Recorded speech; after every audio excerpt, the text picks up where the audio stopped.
Hello बच्चों, नमस्कार। आज हम पढ़ेंगे सर्वनाम, जो हिंदी व्याकरण का टॉपिक है। एक सर्वनाम किसे कहते हैं, सर्वनाम के भेद, ये सब हम विस्तार से पढ़ेंगे। तो चलिए शुरू करते हैं। सबसे पहले पढ़ेंगे सर्वनाम की परिभाषा क्या है। देखिए, वे शब्द जो संज्ञा शब्दों के स्थान पर प्रयोग किए जाते हैं उन्हें हम सर्वनाम कहते हैं। जैसे कि उदाहरण से समझेंगे हम कि एक वाक्य लिखा, राम बाजार जाता है। राम बाजार जाता है, ठीक है। तो परिभाषा में क्या था, वे शब्द जो संज्ञा शब्दों के स्थान पर प्रयोग किए जाते हैं। अब मैंने यहाँ पे दूसरा वाक्य लिखा कि कौन बाजार जाता है, ठीक है। तो देखिए, इसमें राम क्या है, संज्ञा है, संज्ञा शब्द है। और कौन क्या है, यह है सर्वनाम, सर्वनाम है। तो संज्ञा के स्थान पर कौन आया, सर्वनाम। तो जो वे शब्द जो संज्ञा के स्थान पर प्रयोग किए जाते हैं उन्हें हम सर्वनाम कहते हैं। अब देखिए, कुछ सर्वनाम के हम उदाहरण देख लेते हैं। सर्वनाम के उदाहरण जैसे मैं, तुम, आप, वह, यह, जो, सो, कुछ, कौन, क्या, किस का आदि। जो भी शब्द हैं वे, ये सभी क्या है, सर्वनाम के उदाहरण है। मैं, तुम, आप, वह, यह, जो, सो, कुछ, कौन, क्या, किसका, जिसका आदि, यह क्या है, सर्वनाम के उदाहरण। एक वाक्य से और समझ लेते हैं कि जैसे कि लिखा मैंने कि सीता खाना, सीता खाना खाती है। एक वाक्य है ये, ठीक है, कि सीता खाना खाती है। तो यहाँ पर मैंने लिखा कि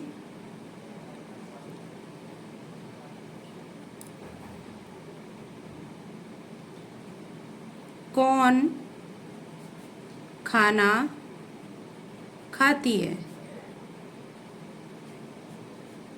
ठीक है। तो संज्ञा के स्थान पे जो शब्द प्रयोग किए जाते हैं उनको हम सर्वनाम कहते हैं, ठीक है। ये संज्ञा के स्थान पर जो शब्द प्रयोग किए जाते हैं उन्हें हम सर्वनाम कहते हैं। नेक्स्ट हम पढ़ेंगे कि सर्वनाम के भेद कितने होते हैं। तो सर्वनाम के 6 भेद होते हैं। कौन कौन से?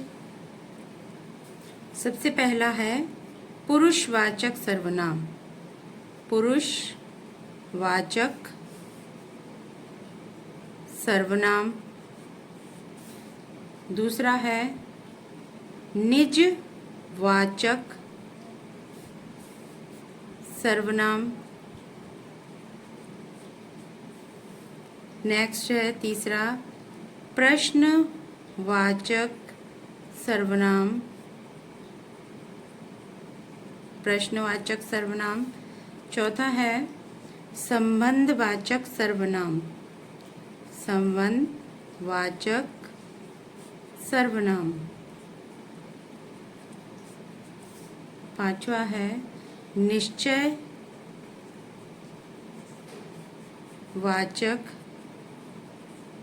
सर्वनाम। और लास्ट है छठवा अनिश्चयवाचक सर्वनाम, अनिश्चयवाचक सर्वनाम। अब देखिए, इन सभी को हम विस्तार से पढ़ेंगे, ठीक है। सबसे पहले हम पढ़ेंगे पुरुषवाचक सर्वनाम। देखिए शुरू करते हैं। पहला पुरुषवाचक सर्वनाम। इसको हम समझेंगे कि जैसे बोलने वाला, सुनने वाला या अन्य का बोध कराने वाला शब्द पुरुषवाचक सर्वनाम कहलाते हैं। किस तरीके से? या तो बोलने वाला या सुनने वाले। तीसरा आता है अन्य का बोध कराने वाला शब्द पुरुषवाचक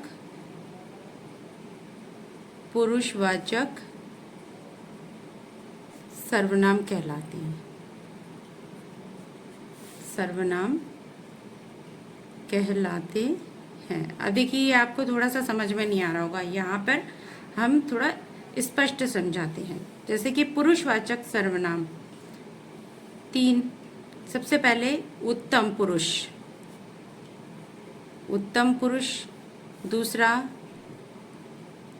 मध्यम पुरुष या मध्य पुरुष कह लीजिए, और तीसरा आता है अन्य पुरुष।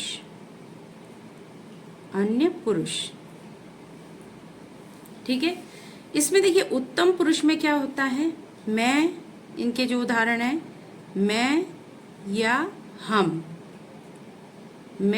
हम। जैसे कि इसका प्रयोग बात कहने वाले के लिए किया जाता है। जैसे कि जो बात कह रहा है, जैसे कि मैं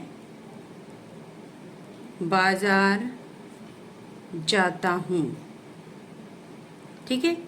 उत्तम पुरुष कौन सा कहलाएगा? जिसमें स्वयं के लिए बात की जा रही है कि मैं बाजार जाता हूँ, या फिर इस तरीके से हम खाना खाते हैं। तो उस जगह पर इन दोनों वाक्यों में कौन सा पुरुष होगा? उत्तम पुरुष। मैं और हम के लिए उत्तम पुरुष का प्रयोग होगा। नेक्स्ट है मध्यम पुरुष। मध्यम पुरुष में क्या होता है? देखिए, इसका थोड़ा सा और समझ लेते हैं कि उत्तम पुरुष में इसका जो प्रयोग होता है, बात कहने वाले स्वयं के लिए होता है। जो बात कह रहा है वो जिसका होगा। ठीक है। मध्यम पुरुष में क्या होगा? तू या फिर तुम या फिर आप। 3 शब्द समझिए, तू, तुम या फिर आप। इसमें क्या होता है? बात जो सुनने वाले के लिए मध्यम पुरुष का प्रयोग किया जाता है। जो बात सुन रहा है, जो बात को सुन रहा है। जैसे कि उदाहरण से समझेंगे हम कि तुम बाजार जाते हो। ठीक है। ये दूसरे से कही जा रही है बात कि तुम बाजार जाते हो, या आप बाजार जाते हो। समझ में आया? तुम और आप मध्यम पुरुष के अंतर्गत आते हैं। ये तुम, तू या आप, माने दूसरे से कही जाने वाली बात। यहाँ पे उत्तम पुरुष में क्या है? स्वयं कार्य कर रहे हैं, तो स्वयं के लिए बात कही जा रही है। यहाँ पर दूसरे के लिए बात कही जा रही है कि तुम बाजार जाते हो, या आप बाजार जाते हो, या तू बाजार जाता है, इस तरीके से। ठीक है। और अन्य पुरुष में क्या होता है? देखिए, यहाँ वह, यह, ये या वे। ठीक है।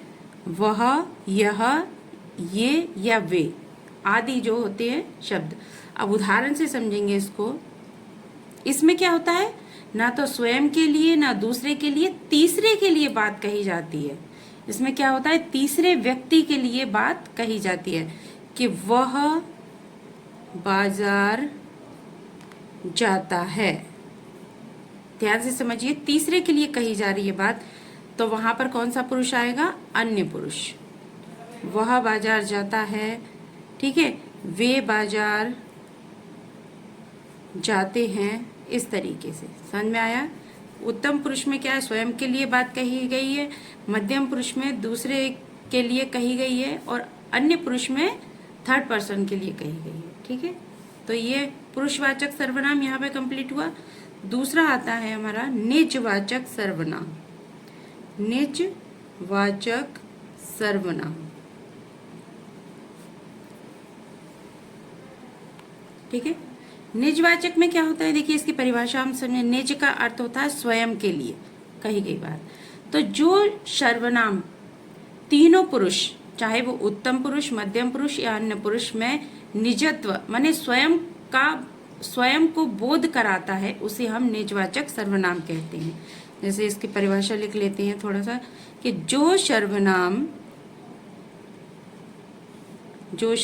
शब्द, ऐसे समझिए, तीनों पुरुषों कौन कौन से थे तीनों पुरुष, एक तो उत्तम पुरुष और मध्यम पुरुष और अन्य पुरुष, ठीक है, में निजत्व माने स्वयं, निजत्व का अर्थ क्या हुआ, स्वयं को बोध कराता है, स्वयं को बोध कराता है, उसे क्या कहते हैं हम,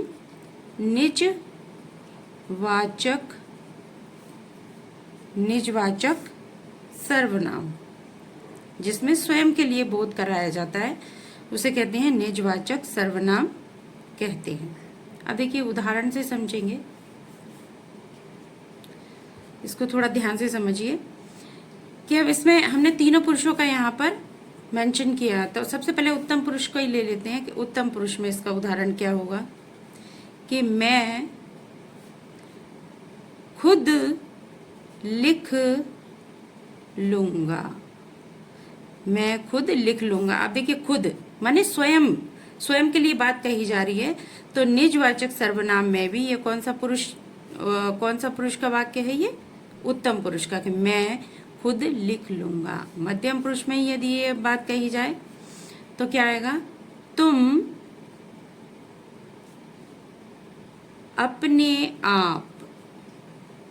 अपने आप चले जाना। अब यहाँ अपने आप, यहाँ पे भी स्वयं का बोध हो रहा है, लेकिन यहाँ तुम का शब्द आ रहा है तो दूसरे के लिए कही जा रही है, तो कौन सा पुरुष आएगा यहाँ पर, मध्यम पुरुष। ठीक है। ऐसे ही अन्य पुरुष के लिए एक उदाहरण देख लेते हैं कि वह स्वयं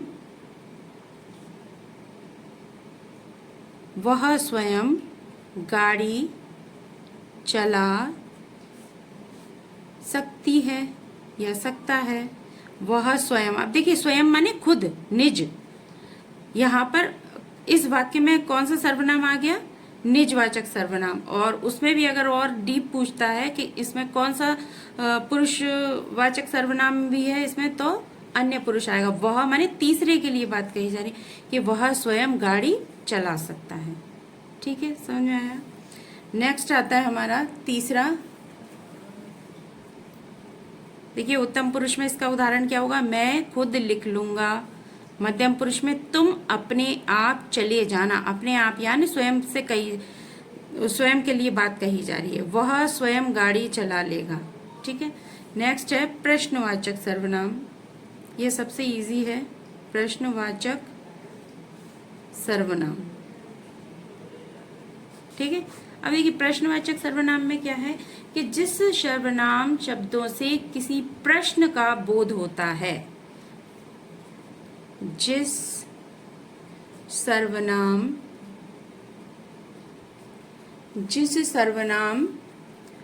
शब्दों से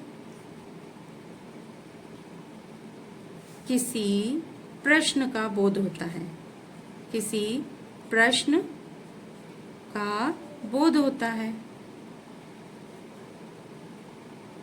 उसे हम क्या कहते हैं, प्रश्नवाचक सर्वनाम। उसे प्रश्नवाचक सर्वनाम कहा जाता है। ठीक है, उसे क्या कहेंगे, प्रश्नवाचक सर्वनाम। जैसे कि एक उदाहरण से समझेंगे, तुम कौन हो। इस वाक्य में कौन सा सर्वनाम है, तुम कौन हो। कौन माने कौन आ गया, तो यहाँ प्रश्न पूछा जा रहा है कि तुम कौन हो। तुम्हें क्या चाहिए। नेक्स्ट अगर उदाहरण देखें हम दूसरा कि तुम्हें क्या चाहिए, तो जिसमें सीधे सीधे ये समझ लेते हैं हम कि जिसमें प्रश्न पूछा जाए वहां पर प्रश्नवाचक सर्वनाम होता है। अब देखिए नेक्स्ट है चौथा, संबंधवाचक। संबंधवाचक सर्वनाम। संबंधवाचक सर्वनाम क्या है, देखिए समझिए इसे, कि जो सर्वनाम शब्द किसी दूसरी संज्ञा या सर्वनाम से संबंध दिखाने के लिए प्रयोग किया जाता है या प्रयुक्त तो होता है, उसे हम संबंधवाचक सर्वनाम कहते हैं। इसमें क्या है, संबंध प्रदर्शित किया जाता है। जैसे कि एक बार थोड़ा परिभाषा देख लेते हैं कि जो सर्वनाम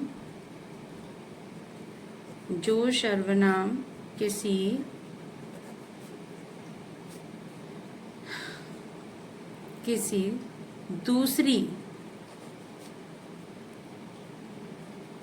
दूसरी संज्ञा या सर्वनाम, ध्यान से समझिए यहाँ पर कि जो सर्वनाम शब्द या वे सर्वनाम शब्द किसी दूसरी संज्ञा या सर्वनाम से संबंध दिखाने के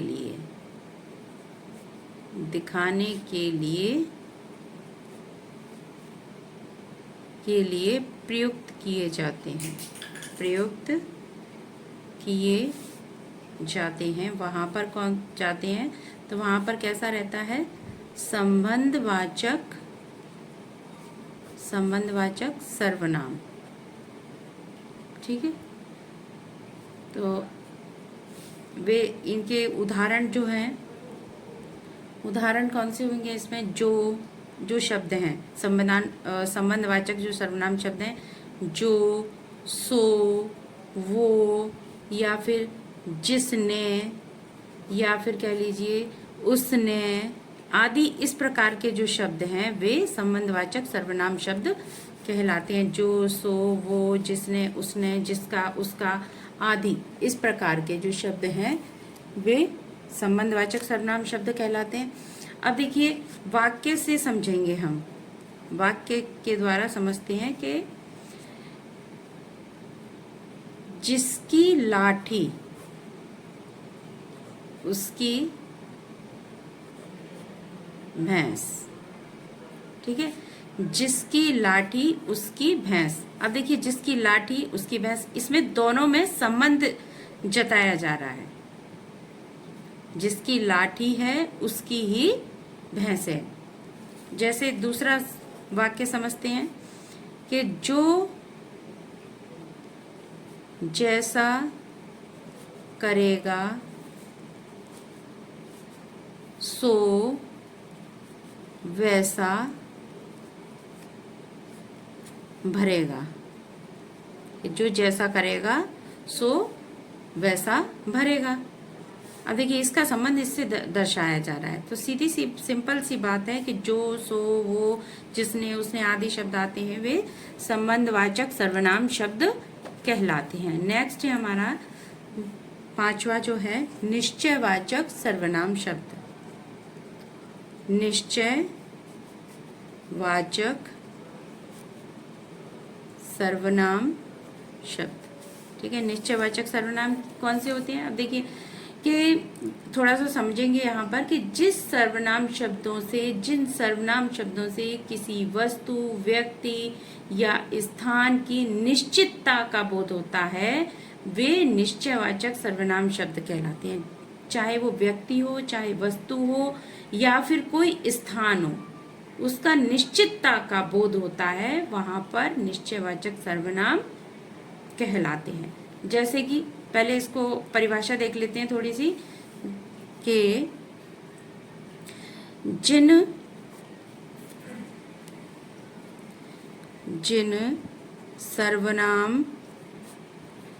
सर्वनाम शब्दों से किसी व्यक्ति, वस्तु या फिर स्थान, या फिर स्थान की निश्चितता का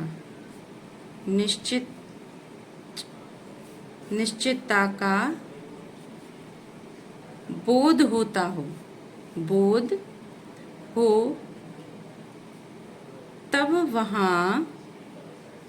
तब वहाँ क्या होगा? निश्चयवाचक सर्वनाम, निश्चयवाचक सर्वनाम शब्द कहलाते हैं। ठीक है, कि जिन सर्वनाम शब्दों से किसी व्यक्ति, वस्तु या स्थान की निश्चितता का बोध हो, तब वहाँ निश्चयवाचक सर्वनाम शब्द कहलाते हैं। ठीक है, जैसे उदाहरण से इनके जो उदाहरण है, यह और वह, ये जो दो शब्द हैं ये निश्चयवाचक सर्वनाम शब्द कहलाते हैं। यह और वह, जैसे और वाक्य से समझेंगे हम कि यह कार मेरी है। अब देखिए यहाँ पर निश्चय हो रहा है कि यह कार मेरी है, ये निश्चित है कि यह कार मेरी है। कि दूसरा वाक्य से समझेंगे हम कि वह किताब मेरी है। देखिए समझ में आया कि निश्चित है कि वह किताब मेरी ही है, इसमें कोई संदेह नहीं है जरा भी। ठीक है, नेक्स्ट आता है छठवा, अनिश्चयवाचक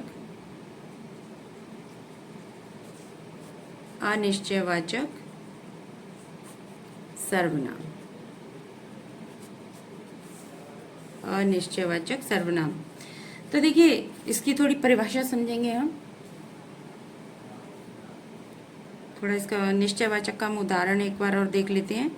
यह और वह, ये निश्चयवाचक सर्वनाम के उदाहरण हैं। वाक्य से समझेंगे तो यह कार मेरी है, वह किताब मेरी है। यहाँ पर निश्चित हो गया कि यह जो चीजें हैं वो मेरी ही हैं। अब आ जाता है नेक्स्ट, अनिश्चयवाचक सर्वनाम शब्द। अब इसमें क्या है, जस्ट निश्चय का उल्टा होता है कि जिन सर्वनाम शब्दों से वस्तु, व्यक्ति, स्थान आदि की निश्चितता का बोध नहीं होता है, वे अनिश्चित वाचक सर्वनाम कहलाते हैं। देखिए इसको थोड़ा परिभाषा से समझेंगे कि जिन सर्वनाम शब्दों से किसी वस्तु, व्यक्ति या फिर स्थान आदि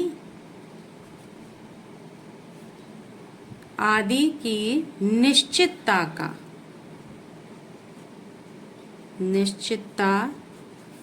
का बोध नहीं होता है,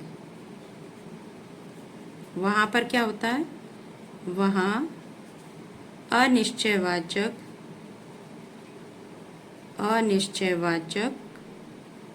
सर्वनाम